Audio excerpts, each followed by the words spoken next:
Hey, all you folks out there in TV land. Are you tired of sitting on your couch all day, yearning for adventure, but terrified of catching the Rona? Well, I've got good news for you.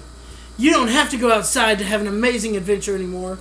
All you need is a handful of dice, some pen and paper, and your imagination. That's right, buckle up, because today we're going to learn how to play Dungeons and Dragons. Woohoo. So, for this tutorial, I thought I'd take a newcomer to the game, my brother-in-law Alex, and break down the basics of what makes a game, what makes a D&D character, and how they fit into a standard game. As you can tell, not a lot of enthusiasm, which typically stems from the stigma of the game being a pastime for nerds. For nerds. But that's just not true anymore. So many people enjoy the game of Dungeons and Dragons.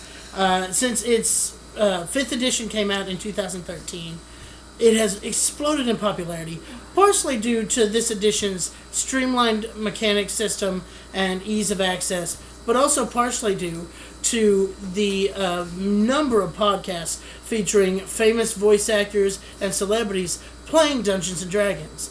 Critical Role, Adventure Zone, Harmon Quest, all of these have brought a new and a young audience, a new generation to the joy that is D&D. And today we're going to break down the first portion because it would be way too difficult and way too much information to try and explain everything that goes into a game of Dungeons and Dragons. So we're going to break down the simplest function, which is creating a character. First thing you do when playing D&D. So, Alex, have you given any thought to what kind of character you would play? I don't know. I want something that is big and strong and tough and kicks some ass. Excellent. That's about it. Excellent. Well, what we're going to do is we're going to start with race.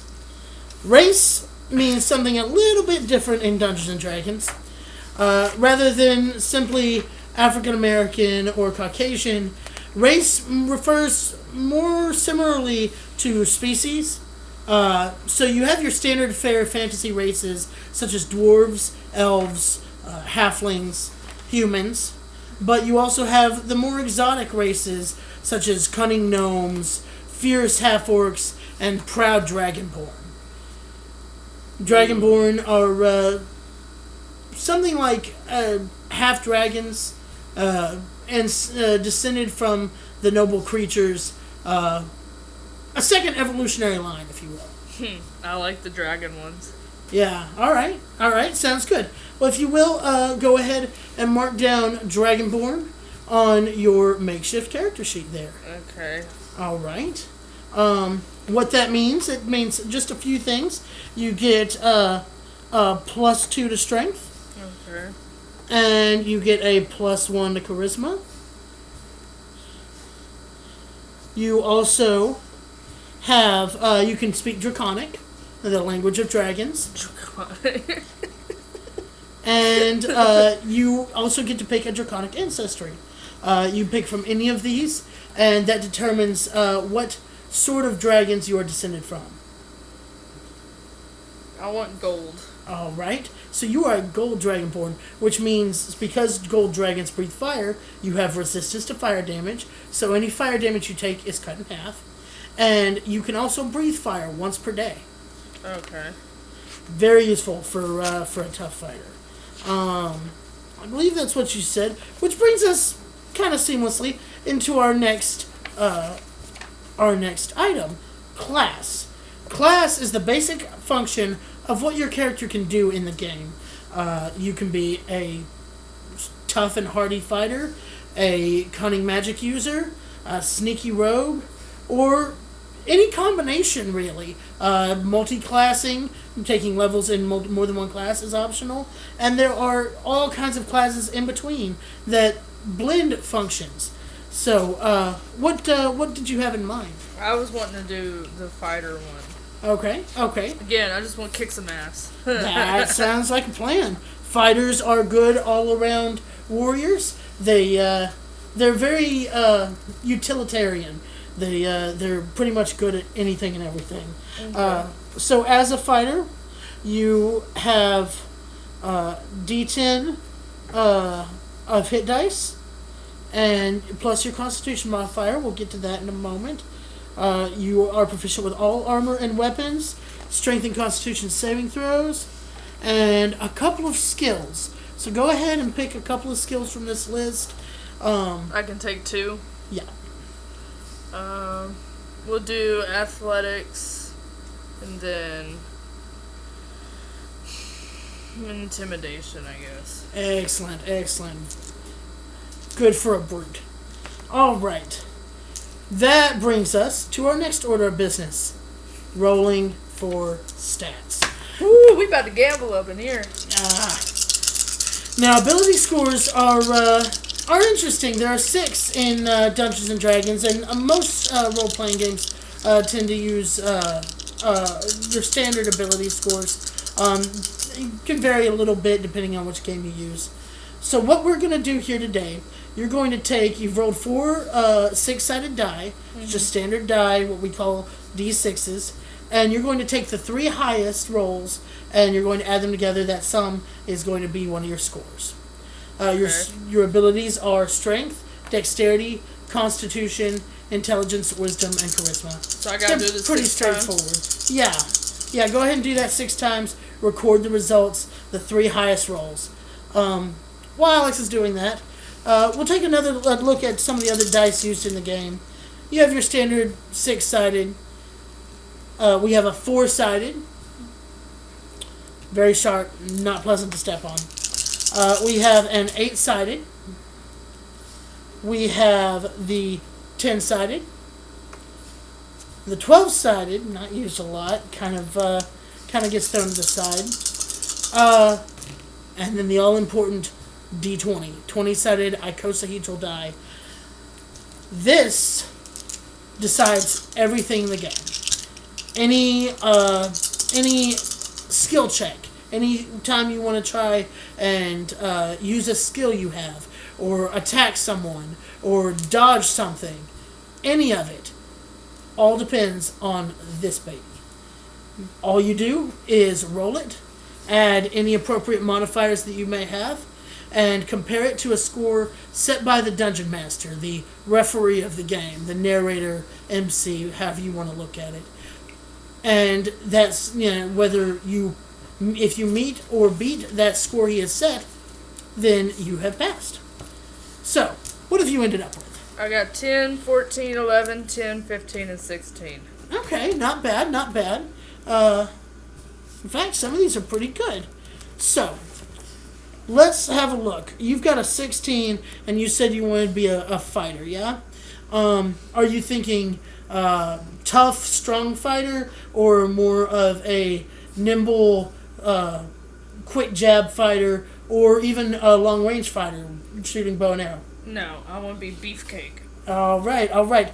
Then my suggestion would be to put strength as your highest score. Okay. That's going to come into your attack rolls, damage rolls, anything like that.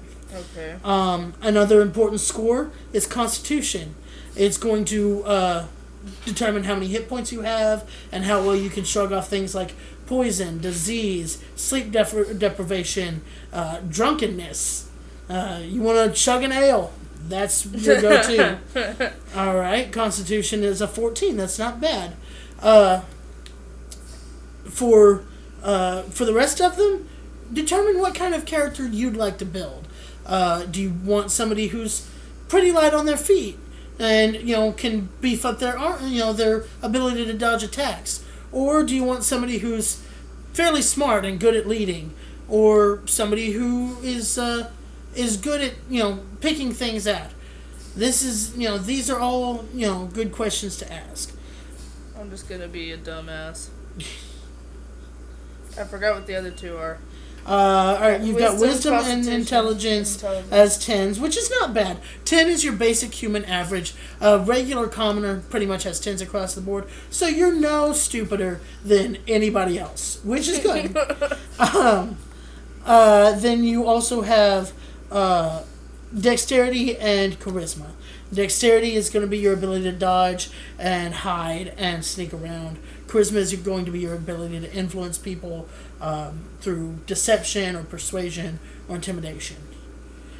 Wisdom is your ability to pick things up from your environment, to read a room, to read people's faces. And intelligence is just your ability to remember things and figure stuff out. Well, I got them all down now. All right. So, putting most of our abilities into the physical stats, which makes sense for a fighter. You want some decent armor, and you want some. You want to be tough, and you've got to land that hit. So, all right. So we've got a Dragonborn fighter with a set of skills. Let's have a look here. Let's go ahead and decide on your background. Right. So a background is just an idea of where your character came from, how they started out, what they were doing before they started adventuring. This can be a history with the priesthood, or a background as a soldier, or a sailor, or even a noble, someone from the elite, or a wealthy merchant family, or a kid on the street, some urchin. What did you have in mind? I like the criminal one. Okay. What are we thinking? Pickpocket, thug? Hired killer. All right. That's not unnerving at all. So, you have, because of that, you have proficiency with deception and stealth. You can go ahead and mark that under athletics and intimidation. So, what proficiency is it's basically an extra bonus to all of your abilities that you have achieved because you have studied certain skills, worked with certain weapons. It just refers to a previous knowledge of these abilities that you bring to your character. The proficiency bonus scales as you gain experience. You start out with a proficiency bonus of +2. So you have +2 to any roll you make, to lie to someone, to sneak around, to jump or climb, or to scare somebody. So the dexterity and the stealth and athletics skills operate off of strength and dexterity, reversed, dexterity and strength, respectively. Stealth off of dexterity, athletics off of strength. And because you've got decent scores in those, then you're going to have some pretty solid rolls for those abilities. The bonuses from proficiency for your intimidation and deception skills, which fall under charisma, will help to even out the fact that your charisma score isn't so good. So, okay. Now that we have decided on a background, I suppose all that's left is to determine your basic equipment. Okay. So you start with either chainmail or or leather armor. And if you take leather armor, you can also take a bow and arrow. If you're looking to get more into the thick of it, chainmail's probably the better option. Chainmail. Okay. Then you can also take either one martial weapon and a shield, or 2 martial weapons. Martial weapons versus simple weapons. Simple weapons are basically tools, knives, clubs, staves, sickles, anything a farmer could pick up and use. Martial weapons are those weapons that take a little more expertise, a little more training to wield properly. Where are they? Here we go. No. Back here. I think. Where'd you go? There we go. Turn right to it. See? So I could have 2 weapons? You can either take 2 weapons or you can take a weapon and a shield. Ooh, I like the trident. I'm gonna definitely do trident. And then we'll do trident and a warhammer. All right, excellent. So we can go ahead and mark that. Okay. While you're doing that, I'm going to go ahead and see what else you get. You also have a light crossbow and 20 bolts or 2 hand axes. Wait, what's the first thing again? A light crossbow and 20 bolts or 2 hand axes. The first one, the crossbow. Okay, so you have a crossbow and 20 crossbow bolts, which basically arrows, smaller, but used for use in a crossbow. And then you can take a Dungeoneer's pack or an Explorer's pack. Explorer's pack is standard fare. In addition, you get a fighting style. If you're looking for using heavier weapons and getting in the thick of it, I'd probably suggest great weapon fighting. Okay. You said a trident and a warhammer, yeah? Mm-hmm. Let me see here. I think both can be used two-handed because you have to use it two-handed to get the bonus. Warhammer is versatile, so you can use it two-handed, and a trident is. So, yeah, I'd probably recommend that. Any roll for damage, assuming you hit your target, any roll for damage that ends up a 1 or a 2, you can roll again. So you can get 8 or 10. Okay. And hitting harder is always better. Okay. You also have Second Wind, which allows you to take a pause in the middle of battle and catch your breath, regain some hit points. You can do that once or twice a day, usually. Well, I think that's about it. You now have a gold Dragonborn fighter with +2 to strength, +1 to charisma, a few skills, and your equipment pegged out. So let's see how well this works. Suppose you're getting chased by guards and you see a wall that you're wanting to climb to get away. So what you do is you're going to roll an athletics check. So go ahead and roll that. Ooh, 3. Not the best. You have a 16 in strength. So what that means, we break down ability scores into ability modifiers. Typically, this is done by subtracting 10 from the score and dividing that result by 2. So a score of 16, which, one moment, we forgot to fix something. Because you're a Dragonborn, you get a +2 to strength and a +1 to charisma.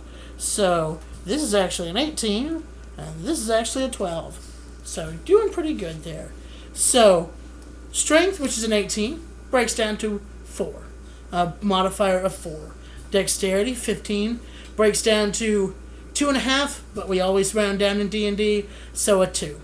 10s break down to 0, 11s break down to 0, 14 breaks down to 2. So most of your modifiers are going to be 2 or 0, with that one that is a little bit better, and it's a 4, which is not bad, especially when you add in your +2 from proficiency. So that's going to be 6 with the 3 you rolled. That's going to be a 9. Typically, that's not going to be enough to climb a wall. Looks like you're fighting. So the guard you're facing is wearing, call it half plate, which means his armor class is probably a 16. So go ahead and roll to hit. 18 plus your strength plus your proficiency. That's a 24. You have definitely hit this guy. So that's not bad. Let's see. If you were to roll, say, with your Warhammer, try and attack him with your Warhammer, that is going to be a Warhammer. A D8 if you are swinging it with one hand, or a D10 if you're swinging it two-handed. Go ahead and swing that bad boy. 9 points of damage. That is solid. Guards don't typically carry a lot of damage, so you have probably, if you haven't killed him, you have made his day much worse. And it's that simple, folks. Really, there's nothing to it, and it's the most fun you can have. And if, you're not sure how to get started, talk to your friends. Talk to, your neighbors, your coworkers, anybody you can find who plays D&D, because it's just so great. And they will be happy to tell you, how to get involved. The community has been so wonderful since I first got started a few years ago, and it's just a great place.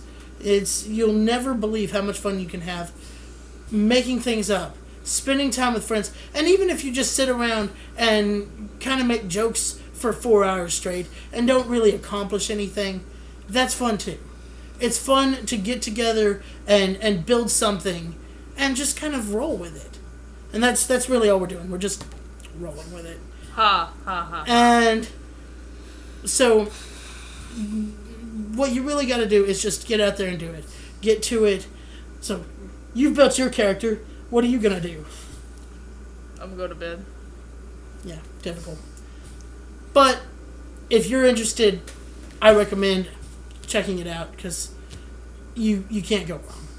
So get out there, get some friends together, play D&D. Above all, stay safe, folks, because this stuff ain't over. Michael out.